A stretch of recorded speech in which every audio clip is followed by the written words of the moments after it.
I am so excited to be returning to Keys for SLPs for our new series in honor of ASHA's 100th anniversary, Learning from Legends. Before we get started, here are the financial and non-financial disclosures. I am the host of Keys for SLPs podcast and receive compensation from Speech Therapy PD. Nina Reeves is the co-owner of Stuttering Therapy Resources. She receives an honorarium from Speech Therapy PD for her podcast appearance. She is a volunteer consultant and is on the advisory board for the National Stuttering Association. J. Scott Yaruss is a salaried professor at Michigan State University. He receives royalties from Stuttering Therapy Resources. He receives an honorarium from Speech Therapy PD for his podcast appearance. And our learning objectives for today are: 1, explain how stuttering treatment and evaluation have evolved. 2, explain key research that has impacted the treatment and assessment of stuttering in the last 50 years. 3, describe suggestions for the future direction of research and treatment in stuttering. And now let's meet our first two legends, Nina Reeves and J. Scott Yaruss, for our inaugural Learning from Legends podcast. Nina Reeves, MS, CCC-SLP, BCS-F, ASHA Fellow, is a board-certified specialist in fluency disorders. Nina is a staff fluency specialist for Frisco ISD and a fluency specialist consultant for San Diego Unified Schools. Nina is a nationally recognized workshop presenter in the area of fluency disorders and is an author of clinically based materials. She is the co-owner of Stuttering Therapy Resources. Nina is a recipient of numerous awards, including the ASHA Foundation Van Hatten Award for Outstanding Contributions to Public Schools, and was awarded the 2019 Certificate of Recognition for Special Contributions to Preschool through Grade 12 Education Settings. Welcome, Nina. And J. Scott Yaruss, PhD, is a professor of communicative sciences and disorders at Michigan State University, and he is president of Stuttering Therapy Resources. He has published more than 100 peer-reviewed manuscripts and more than 250 other works, including the overall assessment of the speaker's experience of stuttering and several clinical guides. He has given more than 700 presentations around the world about stuttering, and he'll be giving one in a few hours in Denmark, I hear, and stuttering therapy, as well as 200 additional scientific presentations. Scott has served on the board of directors of the National Stuttering Association and has been recognized with the NSA's Speech Language Pathologist of the Year and Hall of Fame awards. Welcome, Scott and Nina. Thanks for having us, Mary Beth. Well, we are so excited to get to know you a little better and learn about your career, research, contributions to the field, and perspectives on the future. So let's jump in. So, not to put you on the spot, but just for fun, can you tell us something about yourself that people may not know? I'm going to let Nina go first on that because there's really not that much fun about me, and people know everything about me. So, hey, there's always something fun about you, but we'll let Nina go first. You should ask it about each other. We could have a little fun with that, but maybe not. So, nope. We do a lot of everything's stuttering in our world. So we can be boring that way, but I was trying to come up with something. I think some people know it, some people don't, but I'm a big Italophile. I love all things Italian. I have family in Italy, and so I'm an Italian coffee snob, and I speak a little bit of Italian, enough to get me by. And it's one of the most wonderful countries. So if I could live there, I would, but I have a lot of work to do here, so I'm staying. Ah, well, that is very cool to know. I actually just returned from Italy. I did not know this. My daughter is studying in Florence for the semester, and so my husband and I went to visit, and I also fell in love with Italy. I'm not Italian, but I sure do love it and can't wait to go back. Okay, so Scott, can you top that? No, I can't top that. I'm frankly afraid of Italy because the one time I tried to drive there, I literally got beat up, physically accosted. So I'm terrified of Italy. However, everything that Nina said applies to me for Mexico. That's my happy place. That's where I go to relax. Not coffee, but chocolate. And so, yes, that's good. Now, one thing that though that people probably don't know about me is that I've got more hobbies than I can count. I don't ever get to engage in them as much as I'd like to, but I have so many things that I love to do, play the guitar, scuba dive, learn Spanish. And so people often think of me, if they even know me, as related to work. And that's great because that's how I want them to know me. But I do a lot of other things when I have time. Oh, well, that is great to hear. Wow. Any favorite place to go in Mexico? Mexico. Just Uh, Mexico. I've been 30 times. And like Nina said, if I could live there, I would. Yes. So that's where I go to unplug and relax and to recharge a little bit. So Oh, that's great. And I love all the hobbies. It's so fun to add more. I've just recently added another one. And just as we say at Speech Therapy PD, keep learning, right? yep. All right. Well, thank you for sharing that. So let's go back and tell us what initially led you to the field of communicative science and disorders. We both have some cool stories there, but I was born with a cleft palate. And so I had speech therapy from the time I was maybe 3 years old all the way through eighth grade. And in the little cornfields of Illinois, where I grew up in the small town, we had one speech therapist for all, she stayed the whole time, and her name was Miss Prince, and she was my hero. And so, as my mom said, she fixed my mouth so well, I haven't stopped talking since. But yeah, Miss Prince was the reason. I don't think I ever wanted to be anything else. Like from the age of 9, it was speech pathology. Oh, that's beautiful. Well, I'm glad she served you so well. And I cannot top that because that's inspiring and personal. My story is more about dumb luck, truly. I came to the field from linguistics and psychology because I love the study of language and I love the study of people.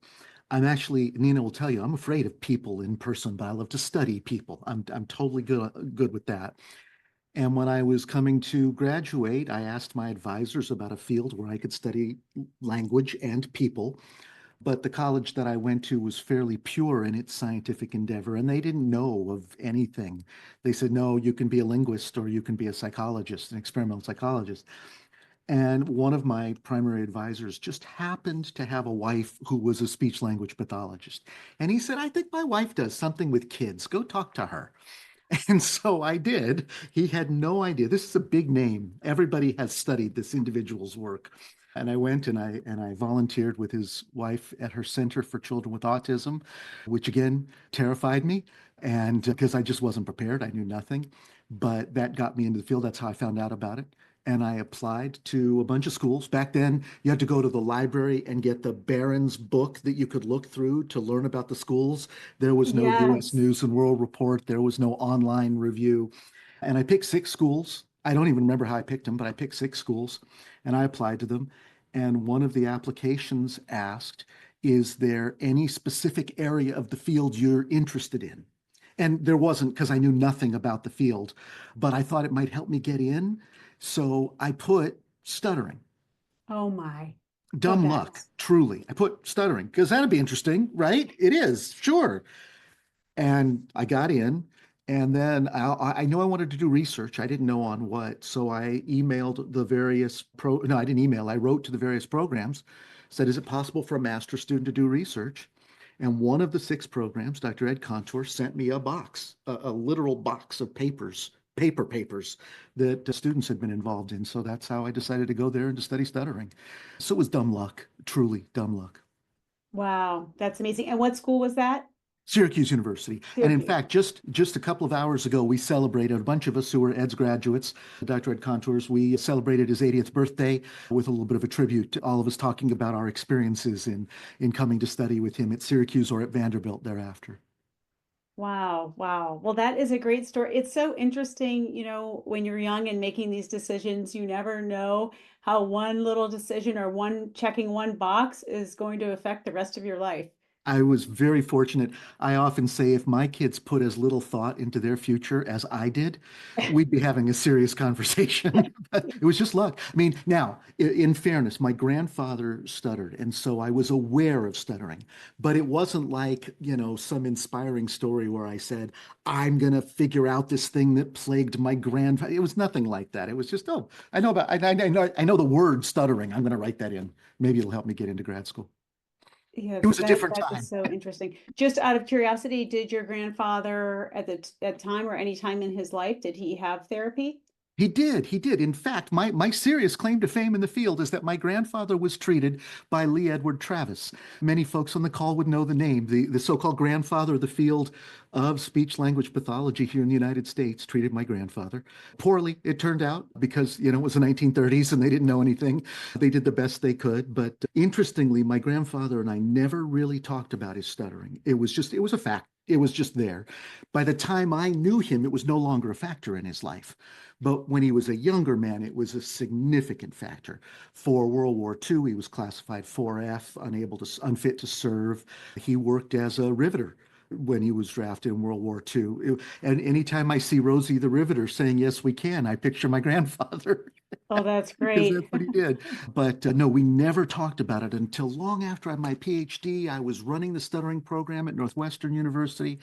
And one night we went to one of those Italian restaurants where they put the Chianti on the table and they don't measure because, you're gonna drink it anyway. Well, by the second bottle, he started telling me a little bit of experiences with stuttering. And indeed, it was devastating for him when he was young. But by the time I knew him, he stuttered and did everything. He would say he used to stutter, right? That's how he would talk about it. But he would say, Interesting. I used to stutter, right? And I wasn't about to say, Gramps, actually, that was a part word repetition, right? He was the perfect embodiment of the message that we try to get out today, is that people can stutter and do anything in their lives. He didn't come to that realization until he was 42 years old. But if we can help kids come to that realization at 4 years old, we could make a real difference in people's lives. So that's jumping ahead a bit, but that's part of why Nina and I do what we do. Absolutely. Well, that's so interesting. I know we want to jump into some other things, but was there a pivotal moment for him? There was, in fact, when he was 42, he had to give a eulogy for his best friend. And everybody, now, of course, I wasn't there. I'm hearing this from my grandmother and from him, many years later. But everybody said, Mel can't do it. Mel, he can't talk. He can't get up in front of the group because of stuttering. But it was important enough for him to do it, and so he did. Of course, I'm told he stuttered during it, but he learned from that he could say what he wanted to say regardless of whether or not he stuttered.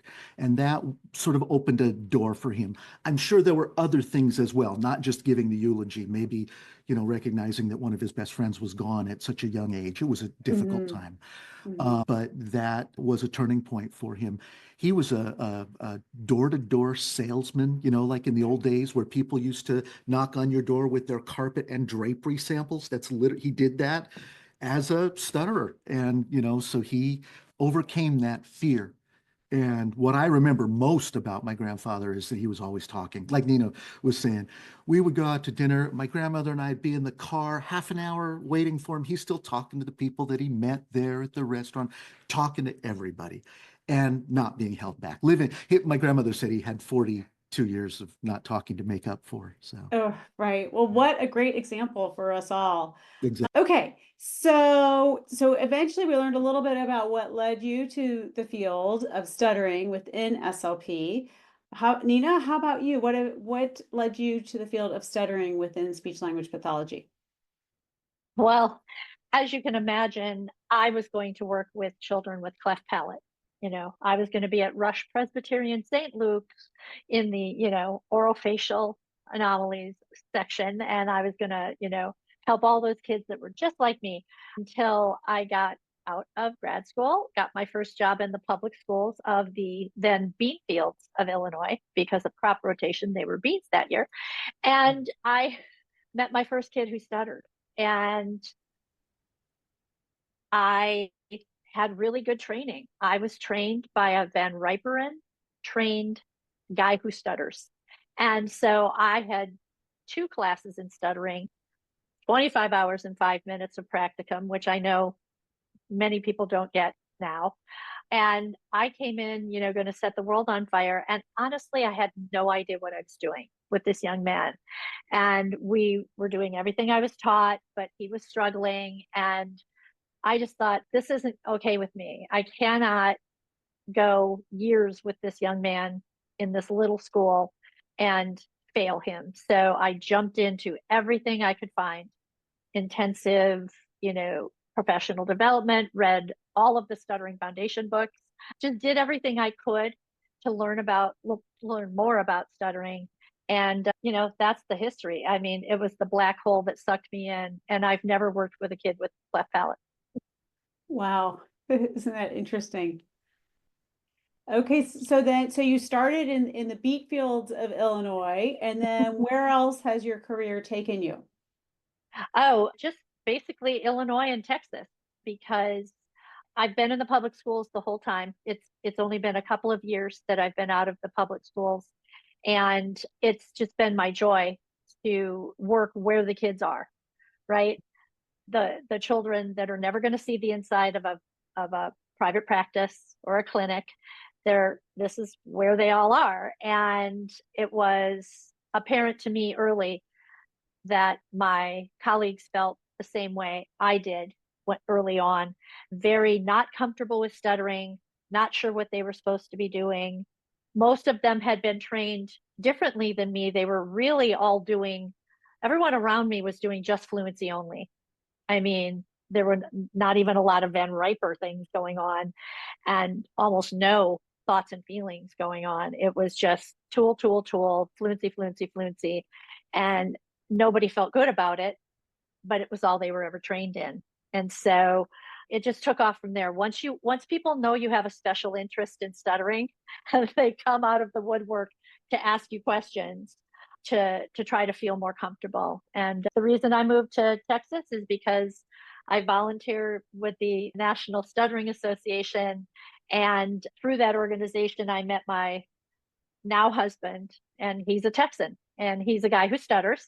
He was the chairman of the board at the time, and he is a Texan. And so you move to Texas because they don't move to Illinois. No.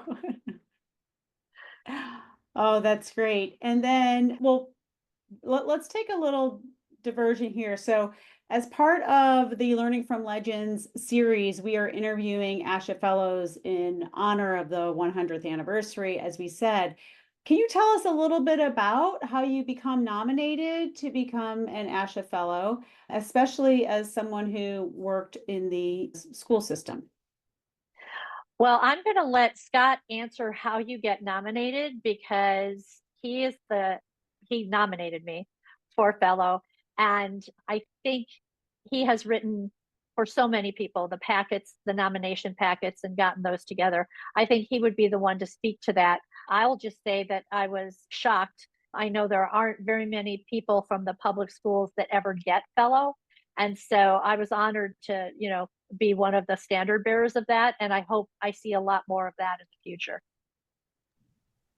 Yeah, indeed.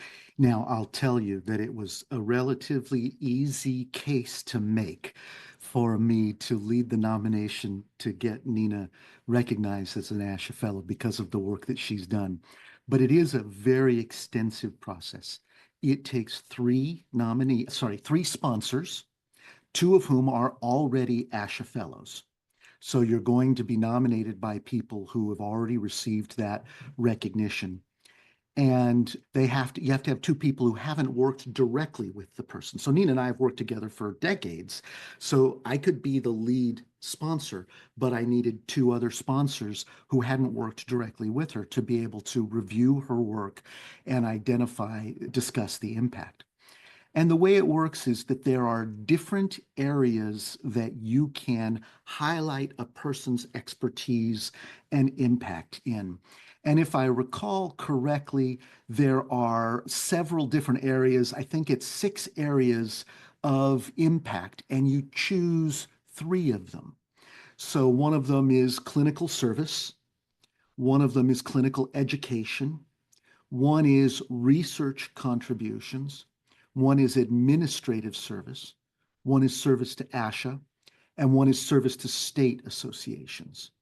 And so you build a case around the person's contributions in those areas that you've selected. And you pick the areas that are going to be for that person. And everybody writes around those areas. The challenge is, for example, for Nina, finding we have clinical service clearly, clinical education clearly, contributing to research clearly, and then service in the schools and service to ASHA, service to the profession, with being on the board of directors for the National Stuttering Association, an NSA Hall of Fame inductee, serving on ASHA committees and such. So you build a case around those things, and then it's extremely competitive. I am very pleased to say that our nomination of Nina was successful in the first round. They aren't always. And so if you don't get through in the first round, you go back and do it again. But we didn't have to do that this time. So. And is a round a year? Like, is there one round per year? One round per year. They're due, a week from today are when the next submissions are due. And then you find out before the convention, and the honorees are honored at the convention. Okay, very exciting. Well, I'm sure, I bet you we have someone on this call who may be able to be nominated down the line. Wouldn't that be fun? Let's just like plant a seed for some people. And then, Nina, you also wanted to share one of the awards you received is specific for speech language pathologists who have served in the schools. And since so many people here are school-based SLPs, can you share a little bit about that? Yes, in fact, it's the Van Hatten Award from the ASHA Foundation. Also, the newer award that ASHA gives out now, the Certificate of Achievement in the public schools. But those are areas that I think people don't know are there, that there are a lot of really great public school SLPs that need to be aware that there are some ways to get honored from ASHA, not enough, but some. And in the public schools, sorry, that's it. And I think it's incumbent upon school-based SLPs to nominate each other and to get into that. Yes, it can feel overwhelming, but once you get into it, you can get the packets ready and do it, because we have to be our own, advocates in this profession to say it's not always elsewhere that the good work gets done. There are really some innovative things going on in the public schools, and they need to be honored. Absolutely. And we need to advocate, support, and lift each other up. So thank you for sharing that. All right, well, let's dive into stuttering. Well, actually, before we do that, you said you've been working together for many years. How did that working relationship evolve?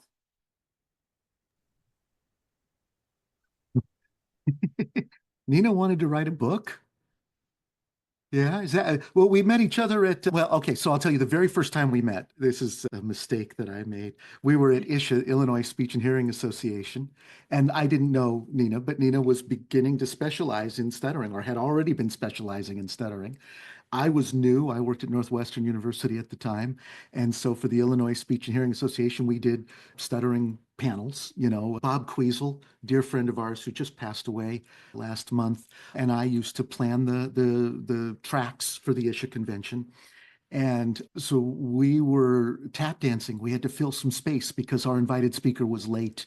And so we invited all the people interested in stuttering up on the stage to try to fill some space. And so I invited up Bob, and I invited up some other people that, we knew, but I didn't know Nina then. And so I didn't invite her up on the stage. And fortunately, she engaged in some very appropriate self-advocacy and said, me too. And I still feel bad. I'm sorry, Nina, that I did that. But then afterwards, we talked because I wanted to make up for it. And that's how we got to know each other. And then years later, it was years later because I was at Pitt at the time, I think, Nina contacted me about, hey, you know what? We need to write an activity book to help school-based clinicians know what to do in stuttering therapy. That was 25 years ago. We published that book last year. Along the way, we published several other books.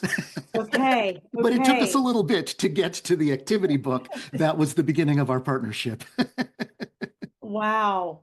That's excellent. Well, and then what a story for advocating for self-advocacy. And, had you skipped her, there might not have been a reason. If you had not skipped her, there might not have been a reason to catch up afterwards. So lemons into lemonade for sure on that one.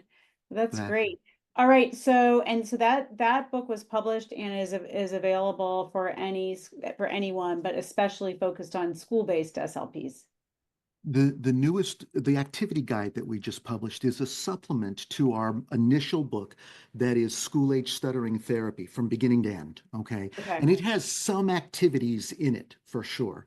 But we have so many activities between the two of us doing this for years. Okay. I've been doing it for 3 years now since I got my CCC, February 1 of 1992.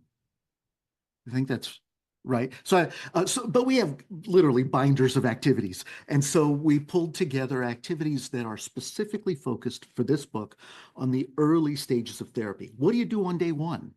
What do you do when you've just inherited a kid and you don't know what they've been up to? Or when you've just done an evaluation, where do you start?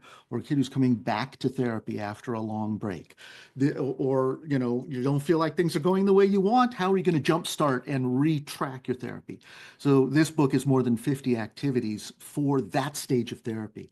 And it's the beginning of a series in which we're going to work our way through these binders of activities. We've mapped out 10 of them.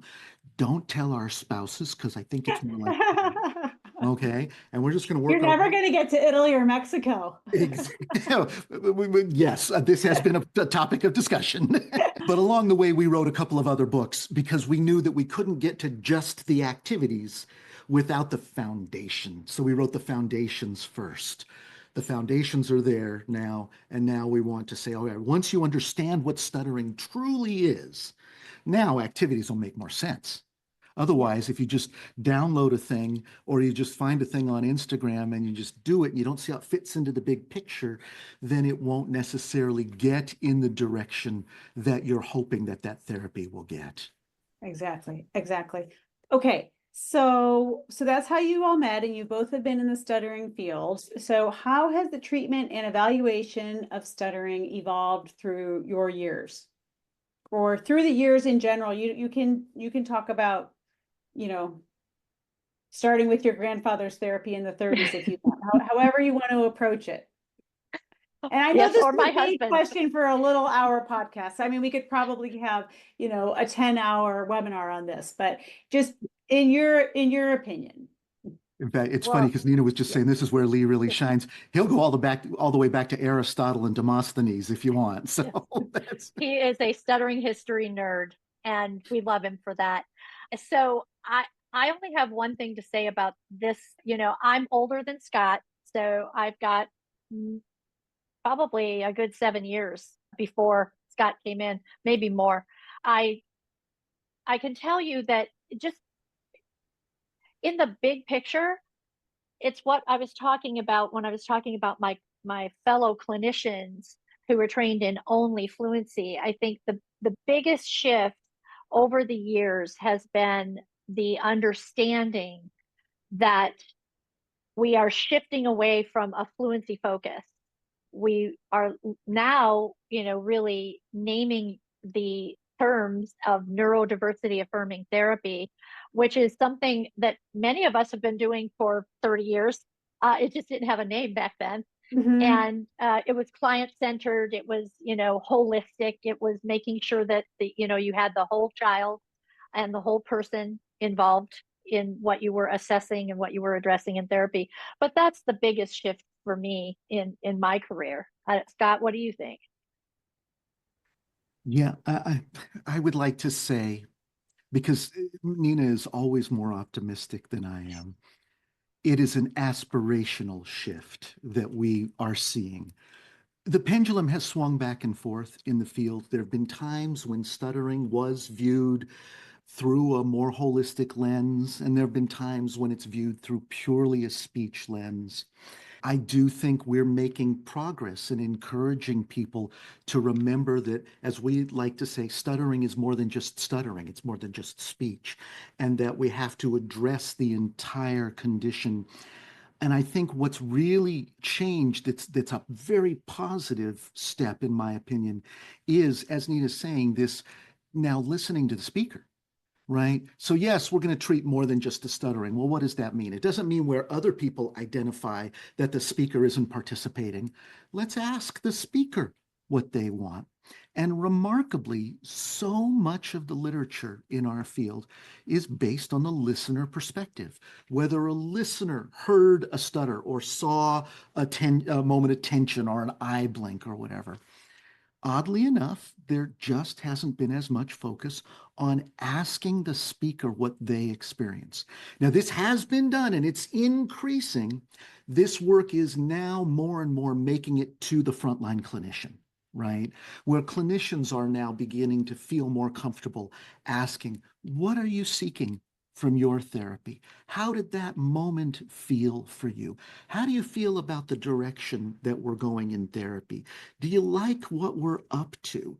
Rather than by the next session, I want you to do 82 practices of this particular technique, because when you do that, other people feel more comfortable. And we didn't have the strength of the neurodiversity perspective on stuttering to be able to just come right out and say, no, you're asking them to do that for your comfort, not for theirs. And now we have that. So we have our autistic friends to thank for leading this, because they have really taken the brunt of the initial impetus for making this argument. Stuttering's a little bit behind, but we, I believe, are catching up on advocating for the voice of people who stutter, not just in defining stuttering, but defining therapy. So that's a good thing. And I still think it's aspirational. Some days I think we're getting there. And then I look at Instagram and then I cry. What is it on Instagram that you're seeing that causes those tears? Well, I won't name names. No, not to name names, but what is it that you're I seeing? have named names, but no, oversimplification. And I understand Instagram is a place for simplification. So it's not, Nina will listen to me rail against social media in general. You might imagine I don't have any social media accounts because I'm not allowed to. Nina and my wife, Virginia, did an intervention some years ago, took them all away because I'm the wrong personality for that. I'm that guy that's like, "Wah," in the middle of the night. But an oversimplification, be a boss at stuttering therapy, just these simple 32 tricks and you'll be the best ever. That's not helpful, in my opinion, because stuttering is complex. And we don't want to deny that complexity. What I'd rather say, and this has been the mission that Nina brought to this partnership, clinicians are up to the task. We don't have to dumb stuttering down for them. They can handle it. They can be. What we want to write is the Thinking Clinician's Guide to Stuttering Therapy. And they can do it. We don't have to oversimplify it. But when I look at, you just need this list and just tick this box, bada boom, it just makes me sad, because it demeans clinicians and it demeans people who stutter, in my opinion. Now, these accounts are hugely popular, and so it's clearly attracting an audience. I would just rather see clinicians feel empowered enough to know that they can handle this. Yeah, stuttering's complicated, but who would ever dream of saying that aphasia is easy, or apraxia is easy, or autism is easy? The things we do in our field, they're complicated.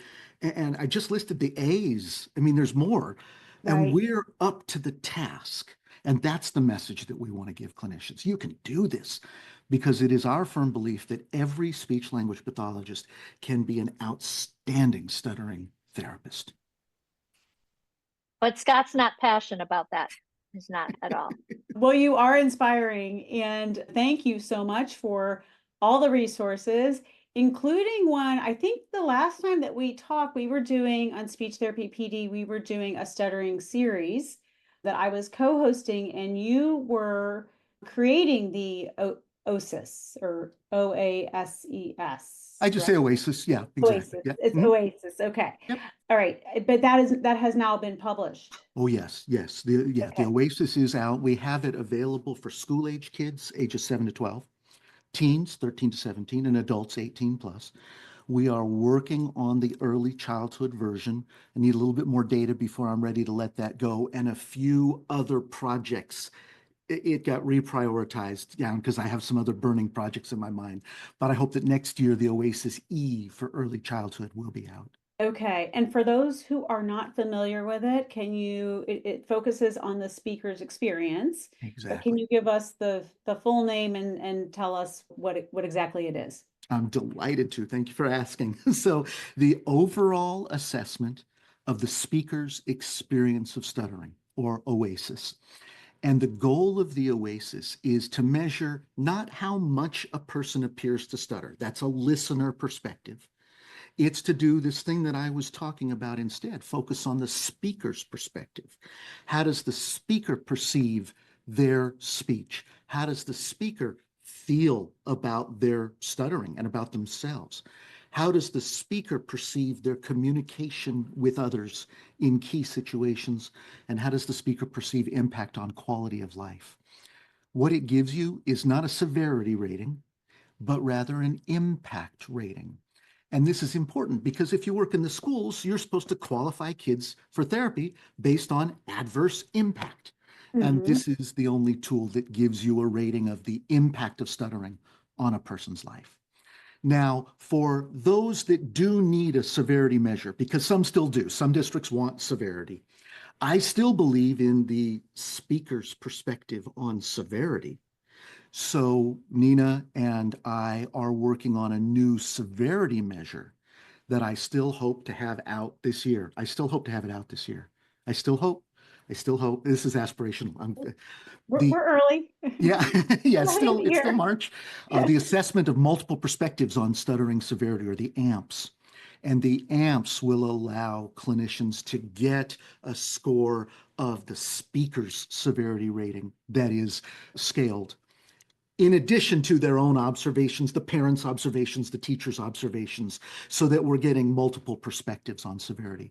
So the Oasis does impact, and for those who need it, the AMPS will do severity of the stuckness, the moment of Okay. stuttering. Yeah. Okay. Well, thank you. Thank you for sharing that. Nina, have you used the Oasis in the schools? Oh, one thing I'm going to say before I answer that question briefly is that Mary Beth knows that I'm in a hotel room in San Jose because I have to present in San Jose tomorrow.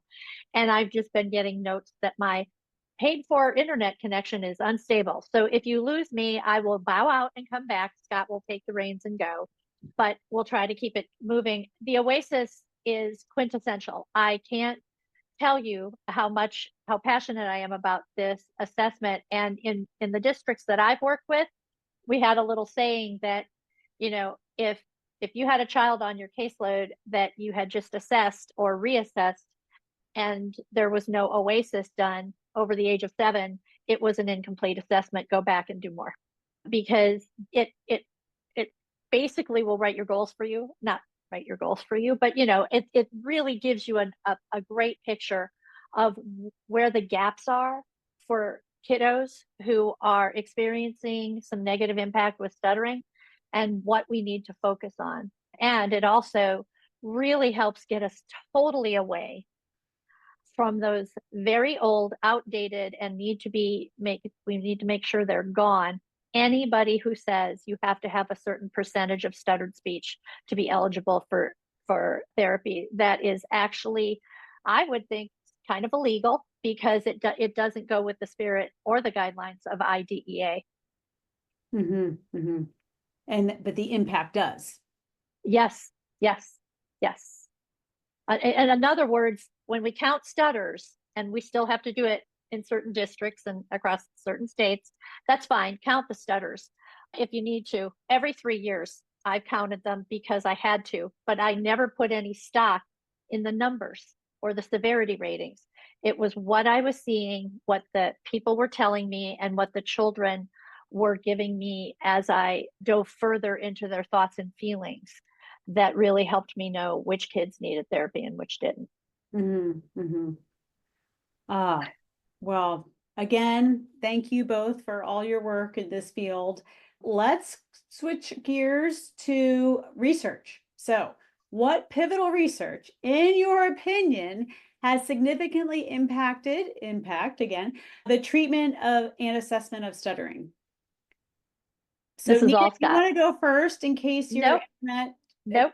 No. I love that we're doing more assessment into the atypical disfluencies that we're seeing in children, mostly in children with ADHD and autism. There's that third fluency difference that goes like the is, or has some audible inhalations. People are seeing this, but they're misdiagnosing it as either stuttering or cluttering. And there's some good research that's trying to catch up with the clinical anecdotal, those of us in the trenches that have seen it for years. So that's great. But Scott is he is the researcher in this duo. Well, yeah, I got into the field because I wanted to do research, and I have been very fortunate to be able to not only conduct my own, but to be able to become immersed in it. And we are fortunate. This is as much as people say we don't know this about stuttering, we don't know that about stuttering, it is truly a heavily researched area. We have literally thousands of studies. People have been studying stuttering for millennia. Literally, there's Egyptian hieroglyphs for stuttering. The very first, what we might call modern scientific studies of stuttering, were done about 100 years ago in the United States. That's about when the field of the study of stuttering started in the US in the 1920s. And it was folks like Lee Edward Travis and Samuel Orton. It was Robert West a little bit later. There were Charles Van Riper, Wendell Johnson, Dean Williams, so many of those. I have to say forefathers because at the time, 99% of them were male. There's a better balance today. But we've had a lot of study. And indeed, there have been studies that have really shaped our thinking.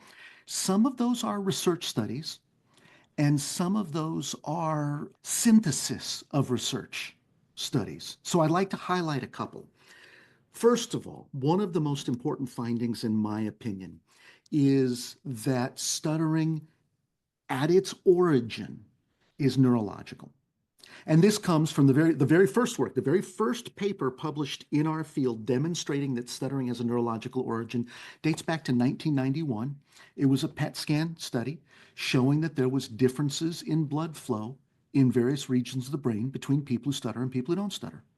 Now, since then, there have been many, over 100, neuroimaging studies from a variety of different methods that have demonstrated beyond a shadow of a doubt that people who stutter have brains that are different from people who don't stutter. And this is so fascinating to me that it was just 1991. I mean, that is not that long ago. Literally yesterday from a science, yes, exactly. It's very recent that we have come to this, this conclusion and then affirmed it, right? However, we should say that, well, we still have people who don't know that stuttering's neurological. So it's been a short time in the one sense, but a long enough time in the other sense. We'd love to be able to say stuttering is not a learned behavior. It's not something that kids just pick up, for example, from other kids. It's not something that they're just doing because they're not trying hard enough or because they're lazy. It's not something that happened because the parents disciplined them incorrectly. This was the belief in the 1950s when my uncle, who stuttered also, was taken to an evaluation with another big name clinician. And the belief at the time was that it was improper parenting. Today, we know it's not those things. They're not major neurological differences. It's not like I could look at the brain and say, oh, well, that's a stutterer's brain, right? There are subtle differences that you can only detect through research. So I don't want everybody recommending an MRI for kids who stutter for clinical purposes. For research purposes, yes, we need as many brains as we can get for that kind of research, right? But for clinical purposes, it's not going to tell you anything. There are subtle differences in how the brain processes language and speech production. And much or most of the time, those differences seem to come from genetic differences. All right. So, in other words, some people are pre-programmed to stutter.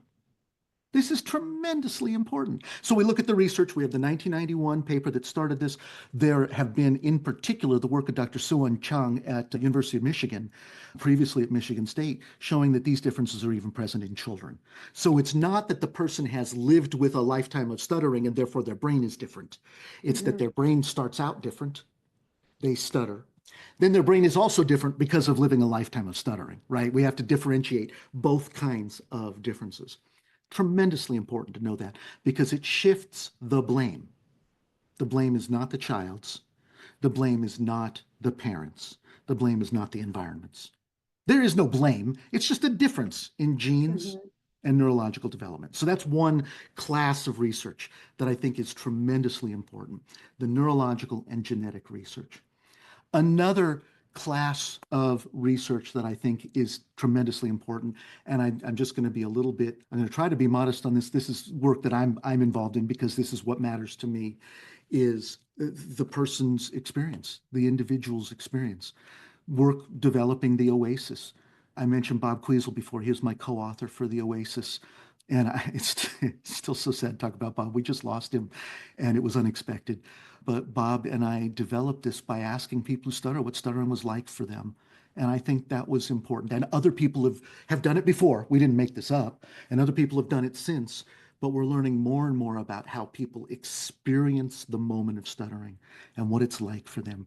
What people describe is that it's a moment when they know what they want to say, but they just can't get it out in that moment. They feel, the technical term that people who stutter often use is stuck. They feel stuck.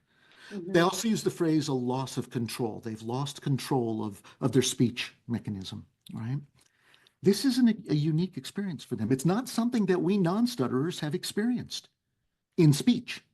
We've experienced the loss of control in other ways. The most common example being that you're driving along and you hit a patch of ice that you weren't expecting, and you're sliding, you're spinning. If you've ever had the pleasure of doing a 360, that's the kind of experience that people who stutter are having in that moment. It's potentially traumatizing. It's terrifying, right? And so understanding that moment and then recognizing that we can help people learn to navigate those moments successfully so that they can regain control, so that they can move forward in their speech. That to me is critically important.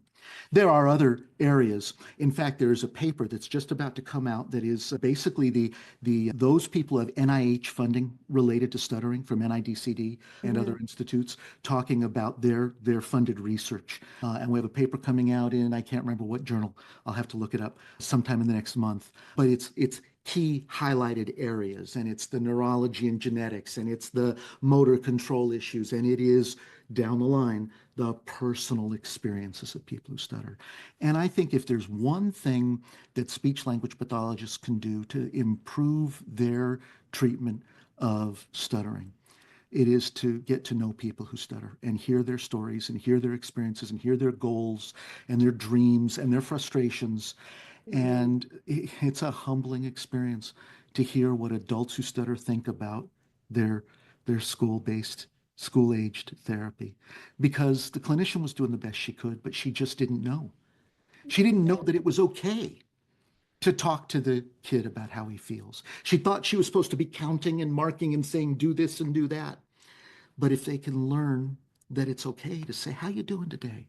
You had that difficult situation in class. Not you stuttered in class, but you were feeling bad about not reading the other day. Let's work on making it easier for you to face that fear so that you can read like the others do when you want to. Or, you're not sure what people are going to say about your speech. Let's work on knowing how to respond when people talk about your speech. You're not even sure what to call your stuttering. Let's work on that. And these are the kinds of activities that can make a tremendous difference. Now, I see some great questions coming in on the chat that this is Nina's wheelhouse. So I can keep answering, but I want to leave some time. So people are asking about the atypical disfluencies and the audible inhalations, and if they're not stuttering, what are they classified as? Well, and Scott, I told you before we got started recording, Mary Beth, he'll talk and answer a question in the chat at the same time. I don't know how he does it, but there is a lot of clinicians asking those same exact questions. So I'm glad they brought them up. And even though we have more to cover, this is a good place to just sort of stop and say, listen, this is that. And I keep talking to Scott. I said, we should just decide it's the third fluency difference and just say, this is different. You can stutter and flutter. You can, stutter and have atypical disfluencies, which is the current terminology. We're trying to find a better term for that. We're working on it, because atypical disfluencies is, some people say that stuttering is atypical disfluencies. Unless you're a person who stutters, it's not atypical for you to have stuttering. It's natural for you to have stuttering in your speech. But I think that the atypicals of mid-word breaks, audible inhalations, final consonant repetitions are being studied and seen in children with autism and ADHD mostly, although it's not unheard of that somebody else, without those other diagnoses can demonstrate this type of speech difference. But Scott popped a couple of blogs that will get you started, and there are resources and links on those blogs, and you'll know some of the names in this area: Vivian Siskin, Kathy Scaler Scott.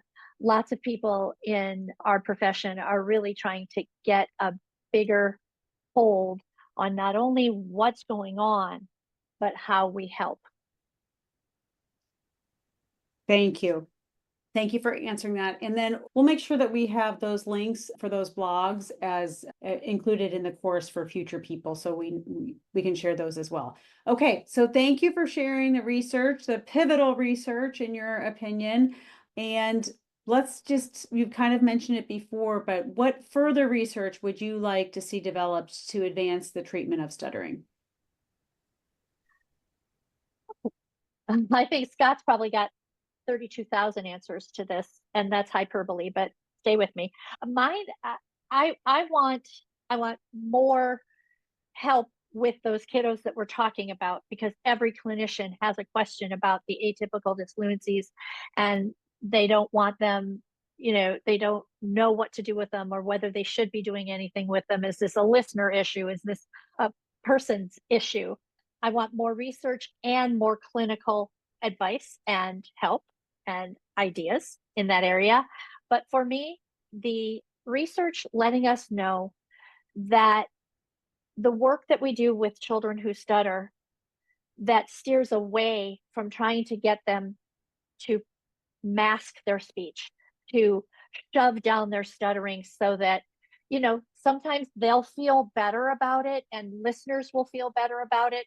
But many times the person inside is going, that's really hard to do all of that stuff. And even though you didn't see me stutter, I can't keep all of this up. This is draining me, and killing me, trying to focus on how I'm talking. I just want to talk. And so I want to see research that proves and helps us understand in what way does the shift away from that fluency focus help support people who stutter. Because people who stutter will tell us that was really traumatizing for them. They didn't know it at the time. They said they wanted fluency, but all of those years of working on fluency and never really getting it, because it's a neurologically based speech difference, and feeling like a failure can be traumatizing. So that's my area. Thank you. Yeah. And not surprisingly, I agree. I would love to see research done from a slightly different perspective than it's been done so far. Some of the same studies, but done from a different perspective. The presumption has always been that stuttered speech is disordered speech by definition. And what we're hoping to do is guide people toward looking at stuttered speech as a different way, a variation, one of the many expressions of human speech. Nina captured this idea by coining the phrase verbal diversity for describing stuttering back in 2019. And it's caused some interest and some apprehension for people who don't know what it means. Well, if stuttering is diversity, does that mean we work on it or not? And the answer is yes, we can, for the right people at the right time in the right way. But I would love to see some of the research, for example, the motor control research, the neurology research, done from a perspective of not this is necessarily disordered, inherently bad or wrong, but a variation, because that opens up a huge range of ways that we can look at stuttering. So there is research to be done. I'd like to shift the focus a little bit. Okay, thank you. And we, of course, are running short on time. So we've kind of already talked about some of the biggest changes we've seen during your career. Is there anything else that you wanted to add there? I think I would like to make a little commercial for any SLP who's sitting there thinking, okay, I want to be a stutter affirming therapist, or I'm a new clinician, or I'm a student clinician. What do I really need to do, to make sure that I'm, getting on the right foot, knowing that I do have a role in this. It's not, okay, stuttering's a difference, so you go stutter and good luck with that. No, at all, not.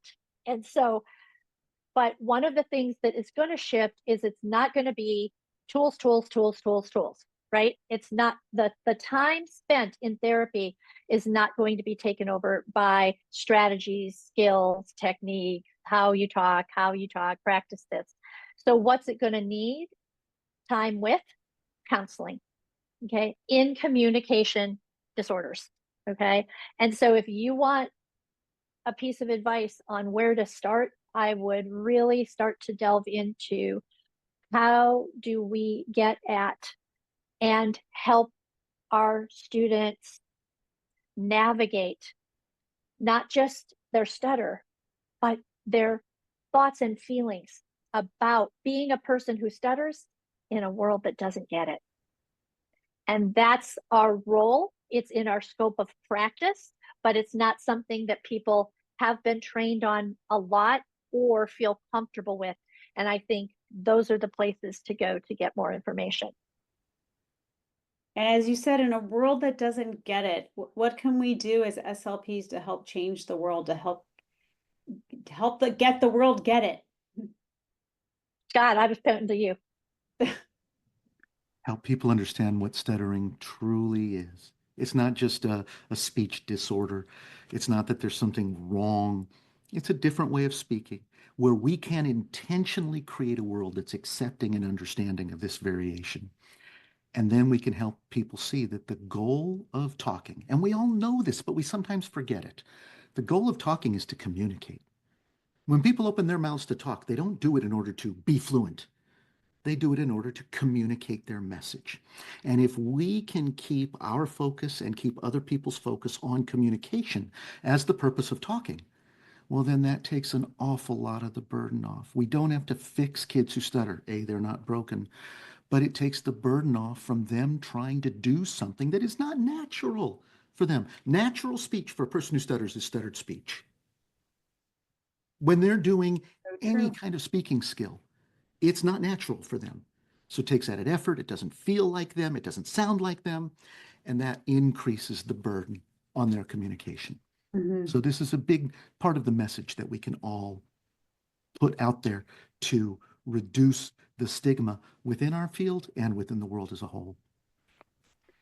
Well, thank you. Thank you. Thank you. And we covered a lot of ground. I know we're just right up about on time. I had asked you to bring in a case study of one of the most memorable success stories. In 1 minute or less, is there one that you want to share? Scott, you're unmuted. You should go first. I'm unmuted still? Okay. I was just pasting another blog. There's some great questions that are coming in on the chat. I've answered those I can, but I can't get them all because I can't talk and type at the same time. But I've gotten a few. Yeah. I tell you what, I've had people come in to therapy when you can tell just by looking at them that they don't value themselves. The way they hold themselves, the way they carry themselves, the way they dress, their personal hygiene, even the glasses they wear, the clothes they wear, they don't value themselves. And it's understandable because they've lived in a society that doesn't value an aspect of them, a rather central aspect if you're a human being. Talking is central. And those stigmatizing messages, they hurt. And they start in the early days.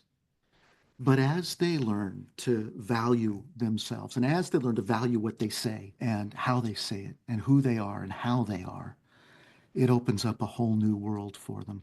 And I was trying to think of a particular case example.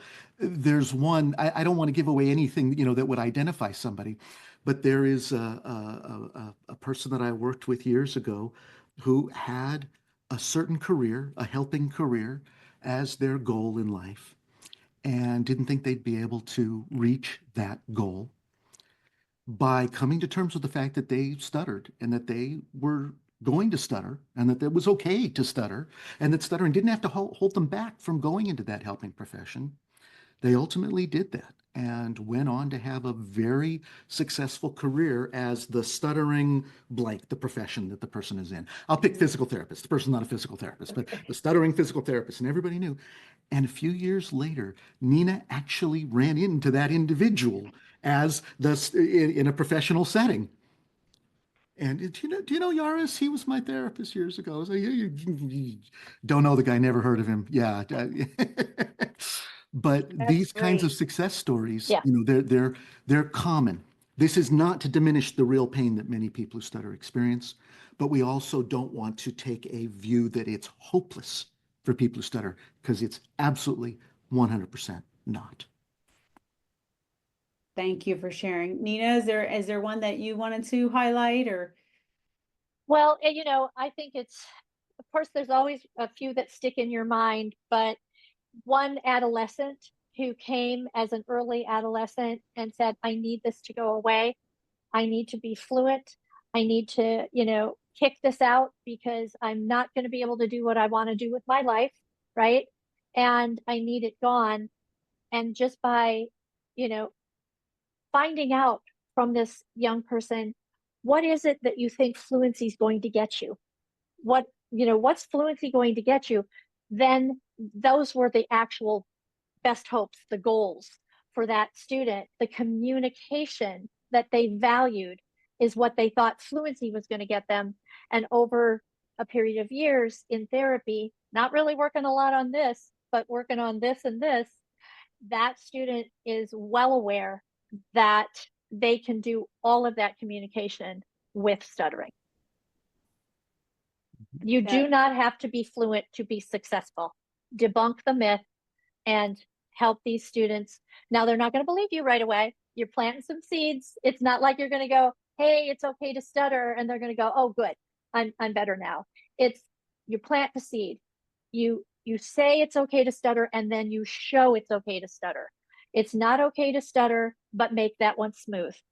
It's not okay to stutter, but try that one again and use your tools. These are messages that we've got to stop doing to kids and people who stutter. It is okay to stutter, all of it every day. And as people who stutter approach their stuttering with less fear and intensity, then the stutter isn't as struggled and scary, and they're not switching their words. They're communicating spontaneously with their stutter, which is 100% better. I always say one confident stutter is better than 5, fluency tools. It's so important to just say what you want to say when you want to say it. So true. So true. Oh, I wish this were an hour and a half. So one last question. When you reflect on your career, is there anything that you would change? Because sometimes these things help people who are, just starting out in their careers. Anything that you want to share? I don't really have something I'd like to change. Well, I wouldn't get involved with this guy, number Yeah. one, because we're dangerous together. We will not sleep, we will not eat, we will just work ourselves into early, I don't know what, and it won't be good. So we're working together as friends and colleagues to make a better balance. But what we do is it's so important to us. We're trying to find a way to say too much of a good thing is not a good thing. But we haven't learned it yet, I don't think. Well, let us know when you do, right? All right, we have so many positive comments in the chat here. How about you, Scott? Anything that you would change? Yeah, I'm afraid that I would say something very similar. I would have started with, we talked about hobbies. I would have started with that earlier. I'm trying to teach my current doctoral students not to have the work intensive period of your life and then the learn to transition to something better part, easier part of your life, and then maybe retirement, but to find that balance along the way. I'm a terrible, terrible role model for them. I have this funny thing where I tell my students, anytime you get a paper, accepted for publication, because that's the metric of our success in the academy, right? I've published almost 140 peer-reviewed papers. Every time I get a peer-reviewed paper accepted, I take the night off. And I always tell my students this. Well, one of my current doctoral students, I've been saying this for 20 years. One of my current doctoral students completely stopped me in my tracks last year, when she said, "Are those the only nights you take off?" And I was like, oh no, I got to rethink this. Now, it is a constant challenge. And if I go into any more detail, you're going to have to send me a bill for this therapy session. But it's a constant challenge to try to find that balance. And it's tough because there are, frankly, more things that we want to do than we have time to do. I run an NIH grant and an NSF grant in my day job. I have a lab with 20 people in it. Yet, I want to be working on our books. I want to be working on the amps and on the Oasis E and all those fun things. And so we do our best to find that balance. But what that does mean is sometimes I can't respond, when people, like I got an email from a colleague this morning, he translated the Oasis into Greek. It's translated into more than 30 languages. He wants to know, when's it going to be published? I don't know, I'm too busy. So I do feel bad about that because I overpromise. You're supposed to underpromise and overdeliver. Yes. But then I overpromise and overdeliver, and it's, kind of a human thing. A human thing and challenge of a busy person who's very dedicated, and as you both have contributed so much to our field. And if that's the biggest problem that comes with it, well, that's okay. I would have said sorry to my wife more often. Maybe I. Well, and you know what, you mentioned quite a few times in this, and I didn't know exactly when to acknowledge, but I did want to acknowledge the loss of your friend and colleague, part of your work family, Bob Queasel. So Yeah. we do. Let's think of maybe dedicating this to him. Very thoughtful. Thank you. All right. Is there anything else that you would like to share before we say goodbye? Yumi's going to be, she's going to be chatting. We need to end. There we go. Okay. Anything else? Just get involved in the stuttering community. It's where I met Scott. It's where I met my husband. That's not why you get involved in the stuttering community, but it's the passionate place for you to learn from people who are actually people who stutter, instead of learning out of a book or learning from an Instagram. Get involved in any way, shape, or form, and make certain that you are recommending that the parents, teachers, caregivers, and children and people that you work with get involved in that way as well. Thank you. Thank you for that advice. Okay. Thank you, Nina and Scott. We truly appreciate your time reflecting on your careers, the treatment of stuttering, and the field of speech language pathology. All right. Thank you, everyone. Thank you, everyone, for hanging in with us and participating. And we can't wait to see you for episode 2. Thanks so much for this opportunity, and thanks to folks on the chat for the very kind words. Reach out to us anytime. I put our email address there in the chat. We're happy to help however we can. We answer questions from clinicians truly all over the world every single day. From 12 to 2 in the morning. When else are you going to do it? Well, get some sleep.